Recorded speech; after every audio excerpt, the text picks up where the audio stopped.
Assalamualaikum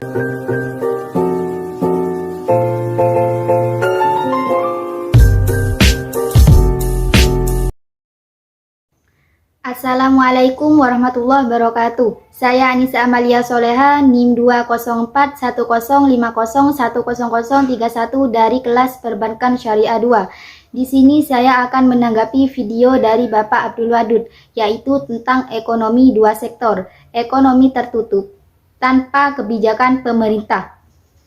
Pengertian perekonomian dua sektor. Perekonomian dua sektor adalah perekonomian yang terdiri atas interaksi dua pelaku ekonomi, yaitu sektor rumah tangga dan perusahaan. Dalam makro ekonomi, interaksi perekonomian dua sektor ini dipandang sebagai aktivitas ekonomi yang paling sederhana.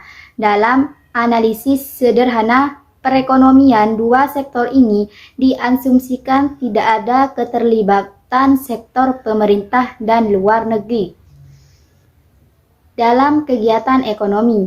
Interaksi pelaku ekonomi dalam perekonomian dua sektor hanya dari sektor perusahaan dan rumah tangga. Baik, di sini juga ada pembahasan tentang perekonomian dua sektor yang menyangkut konteks tingkat kegiatan ekonomi negara, sehingga perekonomian dua sektor membicarakan tentang pendapatan nasional atau permintaan agregat atau penawaran yang agregat. Di sini juga ada pembahasan tentang interaksi pelaku ekonomi dalam perekonomian dua sektor dapat dibedakan dalam dua corak kegiatan ekonomi, yaitu yang pertama harus melihat interaksi pelaku ekonomi dua sektor dalam kondisi perekonomian subsistem. Yang kedua yaitu harus melihat interaksi pelaku ekonomi dua sektor dalam kondisi perekonomian modern. Kedua perbedaan kondisi perekonomian ini membawa sedikit perbedaan interaksi dalam perekonomian dua sektor tersebut. Keseimbangan perekonomian dua sektor. Sebelum membahas terkait keseimbangan perekonomian dua sektor ini, kita harus memahami terlebih dahulu bagaimana hubungan keterkaitan di antara pendapatan, konsumsi, dan tabungan.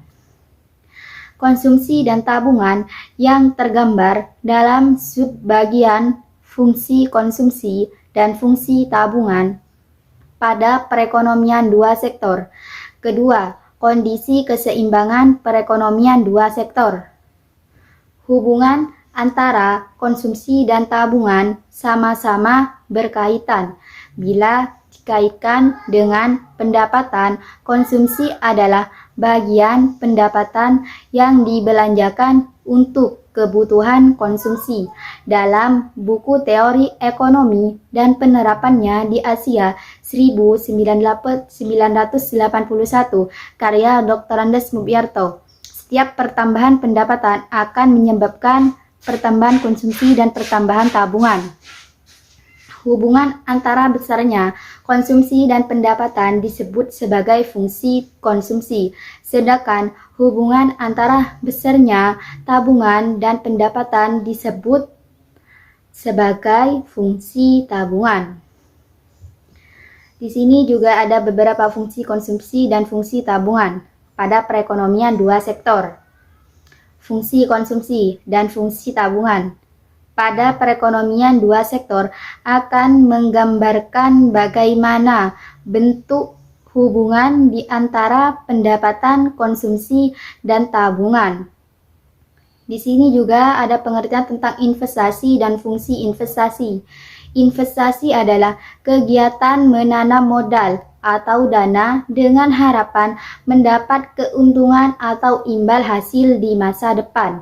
Atau bisa juga investasi ini disebut aktivitas menempatkan dana atau aset berharga lainnya pada instrumen tertentu dalam jangka waktu tertentu.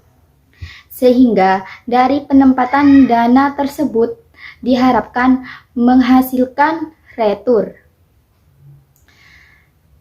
Di sini juga ada fungsi investasi, yaitu yang pertama harus memenuhi kebutuhan masyarakat akan barang dan jasa. Yang kedua harus memenuhi keinginan masyarakat akan barang dan jasa seiring dengan perkembangan zaman. Peradaban manusia juga akan semakin berkembang dengan tujuan untuk meningkatkan kualitas kehidupannya. Cukup sekian dari saya, semoga penjelasan di atas bermanfaat bagi kita semua. Kurang lebihnya mohon maaf. Assalamualaikum warahmatullahi wabarakatuh.